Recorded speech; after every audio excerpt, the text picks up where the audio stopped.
സത്യം പറഞ്ഞാൽ ഇവിടെ നിൽക്കുമ്പോൾ എന്ത് പറയണം എന്നറിയുന്നില്ല.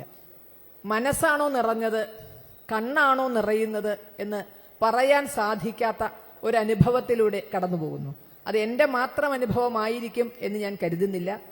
കാരണം ഒരധികാരത്തിൻ്റെയും പിൻബലമില്ലാതെ, ആരുടെയും ആജ്ഞയില്ലാതെ, എങ്ങനെയാണോ 2018 സെപ്റ്റംബർ മാസം 28 കോടതി വിധിക്ക് ശേഷം പന്തളത്ത് അയ്യപ്പന്റെ അമ്മമാർ തെരുവിലിറങ്ങി കണ്ണുനീരോടുകൂടി ശരണം വിളിച്ചത്, ആ വിളി കേട്ട് കേരളത്തിൽ അങ്ങോളം ഇങ്ങോളമുള്ള സാമുദായിക സംഘടനകളുടെയും ആചാര്യന്മാരുടെയും മറ്റ് ഹൈന്ദവ സംഘടനകളുടെയും പ്രതിനിധികൾ അന്ന് ആദ്യമായി കോട്ടയത്ത് സമ്മേളിച്ചത്, നമ്മൾ എങ്ങനെ ആചാരത്തെ സംരക്ഷിക്കുമെന്ന് ആലോചിക്കാൻ വേണ്ടി അന്ന് ആദ്യമായി കോട്ടയത്ത് സമ്മേളിച്ചത്, അതിനേക്കാൾ മനസ്സ് നിറഞ്ഞ്, അതിനേക്കാൾ ഭക്തിയോടുകൂടി ഒരു സദസ്സാണ് ഇന്ന് ഈ സെമിനാറിൽ പങ്കെടുക്കാൻ ഇവിടെ വന്നിരിക്കുന്നത്.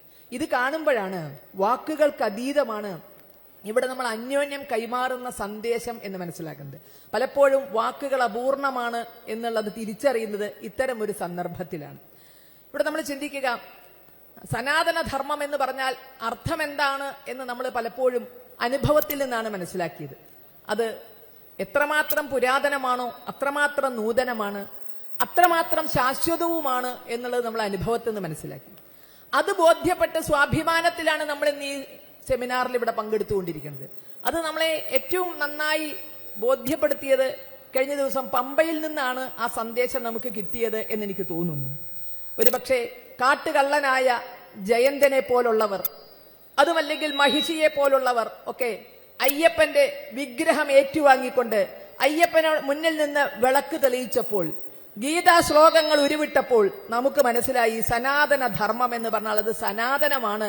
എതിർക്കുന്നവരെ കൊണ്ടുകൂടി ഇതൊക്കെ ചെയ്യിപ്പിച്ചേ ആ ധർമ്മം മുന്നോട്ട് പോവുകയുള്ളൂ, അവിടെ തന്നെ വന്ന് വീണടിയും എന്നുള്ളത്, അവിടെ സാഷ്ടാംഗം പ്രണമിക്കാതെ ആർക്കും മുന്നോട്ട് പോകാൻ സാധിക്കില്ല എന്ന് ആ ഉത്തമ ബോധ്യം, അത് അനുഭവം ഉണ്ടായതിന്റെ വെളിച്ചത്തിൽ, ആ സ്വാഭിമാനത്തിൽ കൂടിയാണ് നമ്മളിവിടെ നിൽക്കുന്നത്. ഇവിടെയുള്ള നമ്മുടെ മാധ്യമ സുഹൃത്തുക്കളോട്, അവരുടെ ക്യാമറാമാൻമാരോട് ഞങ്ങൾക്ക് പറയാനുള്ളത്, നിങ്ങൾ ഈ വേദി എടുത്തില്ലെങ്കിലും കുഴപ്പമില്ല, ഞങ്ങളുടെ ഒന്നും മുഖം കാണിച്ചില്ലെങ്കിലും കുഴപ്പമില്ല, ക്യാമറയൊന്ന് പുറകോട്ട് തിരിക്കുക. ഇവിടുത്തെ യഥാർത്ഥ കാഴ്ച, നിങ്ങൾക്ക് അല്പമെങ്കിലും ആത്മാർത്ഥതയുണ്ടെങ്കിൽ ഈ യഥാർത്ഥ കാഴ്ച ഒന്ന് കാണിക്കണം എന്ന് അഭ്യർത്ഥിക്കുന്നു. വളരെ വിഷമമുണ്ട്. ഏത് കാര്യത്തിലാണെന്നറിയാമോ? ഞങ്ങൾക്കൊരു പ്രത്യേക സിദ്ധിയില്ല. കാരണം കഴിഞ്ഞ ദിവസം പമ്പയിൽ ഒരു പ്രത്യേക സിദ്ധി ഉണ്ടായിരുന്നു. അവിടെയുള്ള കസേരകളെല്ലാം നിറഞ്ഞിരുന്നു. പക്ഷെ അയ്യപ്പ ഭക്തർ നോക്കുമ്പോൾ കാണുന്നില്ല. അയ്യപ്പ ഭക്തർ നോക്കുമ്പോൾ എല്ലാം ഒഴിഞ്ഞ കസേര മാത്രം കാണുന്നു. പക്ഷേ ചില നിക്ഷിപ്ത താല്പര്യക്കാർ നോക്കുമ്പോൾ കസേര എല്ലാം നിറഞ്ഞിരിക്കുന്നു. അങ്ങനെ ആ നിക്ഷിപ്ത താല്പര്യക്കാർക്ക് വേണ്ടി ഈ കസേരകളെ ഒഴിച്ചു കാണിക്കാനുള്ള സാങ്കേതിക വിദ്യയോ അല്ലെങ്കിൽ അതിലത്തെ അത്ഭുതമോ ഞങ്ങൾക്ക് ഇല്ല എന്നതിലെ വിഷമം കൂടി ആദ്യം പങ്കുവെക്കട്ടെ. ഇവിടെ സനാതനധർമ്മത്തെ നശിപ്പിക്കും എന്ന് പ്രതിജ്ഞ ചെയ്തിട്ടുള്ളവർ, അത് ഇന്നോ ഇന്നലെയോ അല്ല, സനാതനധർമ്മത്തെ നശിപ്പിക്കും എന്ന് പ്രതിജ്ഞ ചെയ്തിട്ടുള്ളവർ, അത് അവരുടെ ലക്ഷ്യമാണ്. അവരുടെ മാർഗം മഹാക്ഷേത്രങ്ങളാണ്, മഹാ ആചാര്യന്മാരാണ്. നമ്മളത് കണ്ടിട്ടുണ്ട്. കാരണം ഈ ക്ഷേത്രങ്ങളും ആചാര്യന്മാരും ഒക്കെയാണ് നമ്മുടെ ഈ സനാതനധർമ്മം നിലനിർത്തി പോകുന്നതെങ്കിൽ ഈ സനാതനധർമ്മത്തെ നശിപ്പിക്കാൻ മോളൊന്ന് ഒന്നിച്ച് ബോംബിട്ടാളൊന്നും ഈ സനാതനധർമ്മം നശിക്കില്ല. അതിന് ക്ഷേത്രങ്ങൾ കരുവാക്കണം. നമ്മളിവിടെ ശബരിമലയുമായി ബന്ധപ്പെട്ട് ഇങ്ങനെ ഒരു സെമിനാർ നടത്താൻ തന്നെ കാരണം അത്തരത്തിലുള്ള നമ്മുടെ മനസ്സിലെ ആശങ്കകളാണ്. അപ്പൊ നമ്മൾ കഴിഞ്ഞ ഒരു മാസത്തിന് മുമ്പ് ഗൗരവമായി ചർച്ച ചെയ്തു ധർമ്മസ്ഥല എന്ന മഹാക്ഷേത്രത്തെ പറ്റിയിട്ട്. എത്രമാത്രം ഗൂഢാലോചന അവിടെ നടന്നു എന്നുള്ളത്. ഇത് തന്നെയായിരിക്കും ശബരിമലയുടെയും നമ്മൾ അനുഭവിച്ചുകൊണ്ടിരിക്കുകയാണ്. 2008 മുതൽക്ക് ഇങ്ങോട്ട് യുവതീ പ്രവേശനവുമായി ബന്ധപ്പെട്ടുണ്ടാക്കിയ കോലാഹലങ്ങളും അവസാനം അയ്യപ്പ ഭക്തരെ കണ്ണീരിലും കടലിലും ആക്കിയ കാഴ്ചയൊക്കെ നമ്മൾ കണ്ടു. അപ്പൊ പുതിയ പുതിയ അധ്യായങ്ങൾ ഇനിയും വന്നേക്കാം. അതുകൊണ്ട് തന്നെ ശബരിമല സംരക്ഷിച്ചേ മതിയാകൂ. ഈ കേരളത്തിന്റെ പുണ്യമാണ് ശബരിമല. ആത്മീയമായും ഭൗതികമായും കേരളത്തിന്റെ പുണ്യമാണ് ശബരിമല. ആ ശബരിമല സംരക്ഷിക്കാൻ ഭക്തർക്ക് ബാധ്യതയുണ്ട് എന്ന ഉത്തമമായ ബോധ്യത്തിലാണ് ശബരിമല കർമ്മസമിതിയുടെയും മറ്റ് ഹൈന്ദവ സംഘടനകളുടെയും ഒക്കെ വെറുതെയുള്ളൊരു ക്ഷണത്തിന്റെ പേരിൽ ഇത്രയധികം അയ്യപ്പ ഭക്തർ ഇവിടെ താല്പര്യപൂർവ്വം ഒത്തുകൂടിയിരിക്കുന്നത്. അത് വെറും അയ്യപ്പ ഭക്തരല്ല. നേരത്തെ പറഞ്ഞ പോലെ ആചാര്യന്മാരുണ്ട്, വിവിധ സാമുദായിക സംഘടനകളുടെ പ്രതിനിധികളുണ്ട്, ശബരിമല ആചാരവുമായി ബന്ധപ്പെട്ട ആളുകളുണ്ട്, അയ്യപ്പന്റെ പിതൃസ്ഥാനീയരുണ്ട്, ക്ഷേത്രത്തിലെ തന്ത്രിമുഖ്യന്മാരുണ്ട്, അത് വിഗ്രഹത്തിന്റെ പിതൃസ്ഥാനീയരാണ്. അപ്പൊ ഇങ്ങനെ എന്തുകൊണ്ടും പ്രൗഢഗംഭീരമായ ഒരു സദസ്സില് 3 വിഷയങ്ങൾ നമ്മൾ ചർച്ച ചെയ്യുന്നു. വികസനം, വിശ്വാസം, വികസനം, സുരക്ഷ. വികസനം മധ്യത്തിൽ വെച്ചിരിക്കുന്നത് വളരെ അർത്ഥവത്താണ് നമ്മൾ ക്യാപ്ഷൻ വെച്ചതിന്റെ. കാരണം വികസനം ആവശ്യമാണ്. ശബരിമലയിൽ വരുന്ന അയ്യപ്പ ഭക്തർക്ക് വേണ്ടുന്ന സൗകര്യങ്ങൾ കിട്ടാൻ വേണ്ടിയുള്ള വികസനം അവിടെ ആവശ്യമാണ്. ആ വികസനം എന്നതുകൊണ്ട് നമ്മൾ ഉദ്ദേശിക്കുന്നത് കഴിഞ്ഞ ദിവസം പമ്പയിൽ ഒരുക്കിയതുപോലുള്ള പഞ്ചനക്ഷത്ര സൗകര്യങ്ങളല്ല. അത്യാവശ്യം ഭക്തർക്ക് അവരുടെ പ്രാഥമിക കാര്യങ്ങൾ നിറവേറ്റാൻ, അവരുടെ ആവശ്യങ്ങൾ നിറവേറ്റാൻ വേണ്ടുന്ന വികസനം ശബരിമലയിൽ വേണം. പക്ഷെ ആ വികസനം ഒരിക്കലും വിശ്വാസത്തിനെതിരായിരിക്കരുത്.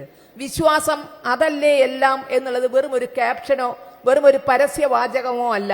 വിശ്വാസം തന്നെയാണ് ശബരിമല ആരാധനയുള്ള എല്ലാ ആരാധനയുടെയും അടിത്തറ വിശ്വാസമാണ്. അപ്പൊ വിശ്വാസത്തിന്റെ കടക്കൽ കത്തിവെക്കുന്ന ഒന്നും അവിടെ നടക്കാൻ പാടില്ല. വിശ്വാസത്തിൽ ഊന്നി ശബരിമല വികസിച്ചേ മതിയാകും.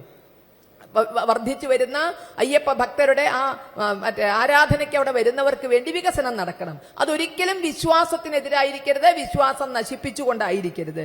അതുപോലെ തന്നെ ആ വികസനമോ അതുമല്ലെങ്കിൽ അവിടെ നടത്തുന്ന ഏത് കാര്യങ്ങളോ ഒരിക്കലും നമ്മുടെ സുരക്ഷയ്ക്ക് ഭീഷണിയാകരുത്.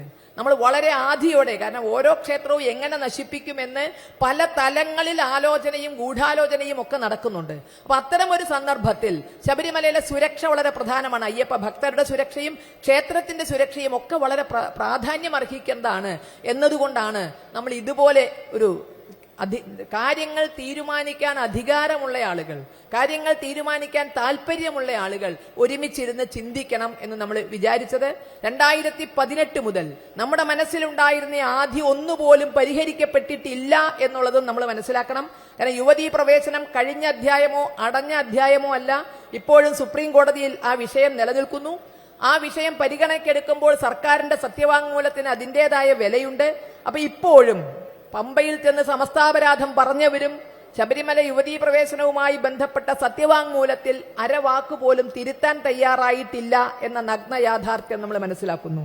അതുപോലെ തന്നെ നാമം ജപിച്ചതിന്, ശരണം വിളിച്ചതിന്, ശബരിമലയിൽ പോയതിന്, കെട്ടെടുത്തതിന് ഒക്കെ ആയിരക്കണക്കിന് കേസുകളിൽ പെടുത്തിയ 10,000-ങ്ങൾക്ക് വേണ്ടി ഒരു കേസ് പോലും പിൻവലിച്ചിട്ടില്ല എന്ന സത്യവും നമ്മുടെ മുന്നിൽ നിൽക്കുകയാണ്. ഇത്തരം യാഥാർത്ഥ്യങ്ങൾക്ക് പരിഹാരം കാണാൻ അയ്യപ്പ ഭക്തരുടെ ശക്തിയിൽ സാധിക്കും എന്ന് നമുക്ക് ഉറപ്പുണ്ട്. ശബരിമലയിൽ ഒരു ഫോട്ടോഷൂട്ട് ഒഴിച്ച് ആചാരം ലംഘിക്കാൻ ആർക്കും സാധിച്ചില്ല. ആ പൊന്ന് 18-ാം പടി ഇന്നും പരിശുദ്ധമായി തന്നെ നിലനിൽക്കുന്നുണ്ടെങ്കിൽ ആ അയ്യപ്പന്റെ അനുഗ്രഹത്താൽ, അയ്യപ്പ ഭക്തരുടെ ശക്തിയാൽ തന്നെയാണ് പൊന്ന് 18-ാം പടി ആചാര ലംഘനമൊന്നും നടക്കാതെ നമുക്ക് കാക്കാൻ സാധിച്ചത്. അപ്പൊ അതേ ശക്തി നമ്മൾ ഇവിടെ ഇരിക്കുകയാണ്. ഈ കേസുകളെല്ലാം കുന്നോളം കിടക്കുമ്പോഴും അല്പം പോലും നമ്മളാരും പിന്നോട്ട് മാറാതെ നിൽക്കുന്നത്. ഇതിനൊക്കെ ഒരു പരിഹാരം ഉണ്ടാകണം. ജനാധിപത്യത്തിൽ ജനമാണ് ശക്തി. ജനാധിപത്യത്തിൽ അധികാരം ജനങ്ങളുടെ കയ്യിലാണ്. ജനാധിപത്യത്തിലെ ഏറ്റവും വലിയ ആയുധം എന്ന് പറയാവുന്നത് ജനമനസ്സുകളാണ്.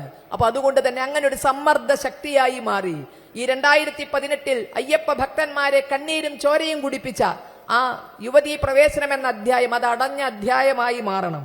ഇനി ആർക്കും അങ്ങനെ ഒരു മോഹം വരാത്ത വിധത്തിൽ ഇതിനൊരു ശാശ്വതമായ പരിഹാരം ഉണ്ടാകണം. കേസിലും കൂട്ടത്തിലും പെട്ട് വട്ടം തിരിയുന്ന അയ്യപ്പ ഭക്തന്മാർക്ക് അതിൽ നിന്നൊരു മോചനം വേണം.